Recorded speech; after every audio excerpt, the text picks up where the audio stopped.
Kalerik onenak egokitu zaizkie Urdaibairi eta Hondarribiari, bigarrena eta hirugarrena hurren ez hurren. Elkarren ondoan egin dute arraunean, batak bestea zaintzeko moduan. Orio lehenengotik abiatuta eta Donostiarra inork nahi ez zuen kaletik, laugarrenetik. Bermeotarrek estropada buru hartu eta nagusitasuna pixkanaka azaldu dute. Lehenengo Ziabogan, segundo bakarreko aldea izan da Bou Bizkaia eta Ama Guadalupekoaren artean, baina bigarrenean hirura handitu dute urdinek eta handik aurrera lehia bukatu eginda.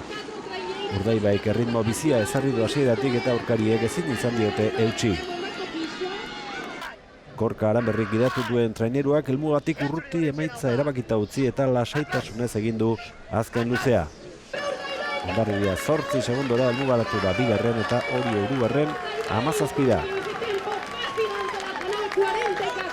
Galizian bukatutako 3 estropadak bizkaitarrek irabazi dituzte aurten, 3-3.